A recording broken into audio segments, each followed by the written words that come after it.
Ever heard of a force that actually stopped the Mongols? It sounds like something out of a fantasy novel, but it really happened.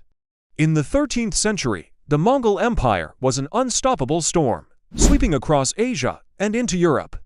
Cities fell, empires crumbled, and no one seemed able to stand in their way. But when they turned their sights on the rich lands of the Middle East, they met their match, the Mamluk Sultanate of Egypt. This is the incredible story of the Mamluk-Mongol Wars, a decades-long struggle that would decide the fate of a civilization. The story begins in 1258, a year of terror. The Mongol forces, led by Hulagu Khan, a grandson of Genghis Khan, sacked the legendary city of Baghdad. The city, a center of learning and culture for centuries, was utterly destroyed. The fall of Baghdad sent shockwaves across the Islamic world. It seemed like nothing could halt the Mongol advance. Next on their list were Syria, and then Egypt, the heartland of the Mamluk Sultanate. The Mamluks were unique military power. They were an elite warrior class of slave soldiers, mostly of Turkic origin, who had risen to rule Egypt and Syria. They were disciplined, highly skilled, and fiercely loyal. And they knew they were the last line of defense. In 1260, the two titans finally clashed. The Mongol army, having already taken Aleppo and Damascus, marched south. The Mamluk army, led by Sultan Qutuz and his brilliant general, Baybars, marched north to meet them.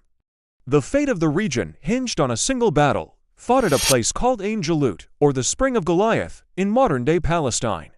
The Mamluks employed a clever strategy. They used a small vanguard to bait the Mongols into a trap, feigning a retreat, and luring the Mongol cavalry into a valley where the main Mamluk army was waiting in ambush. The plan worked perfectly. The Mongol force was surrounded and, for the first time in a major open-field battle, decisively defeated. The victory at Ain Jalut was a massive turning point in world history. It shattered the myth of Mongol invincibility and halted their expansion into North Africa. Had the Mamluks lost, the history of the entire region, and perhaps even Europe, could have been vastly different. General Baybars, who played a key role in the victory, soon became the Sultan and continued to fortify the Mamluk realm against future Mongol invasions. But the war was far from over. The Mongol Ilkhanate, based in Persia, was not a power to give up easily. For the next 60 years, they launched multiple massive invasions into Syria, trying to avenge their defeat and break the Mamluk hold.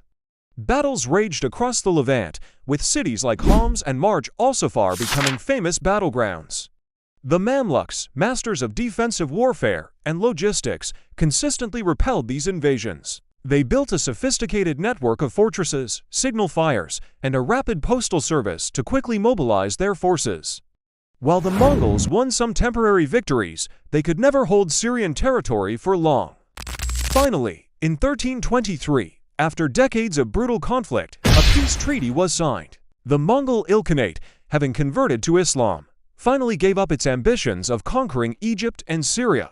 The Mamluk-Mongol Wars came to an end. The Mamluks had not just survived, they had won.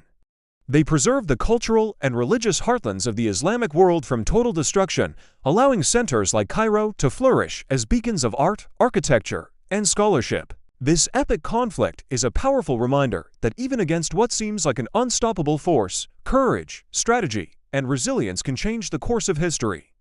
Thanks for watching. If you found this story as fascinating as I do, hit that like button and subscribe for more deep dives into epic historical conflicts. See you in the next one.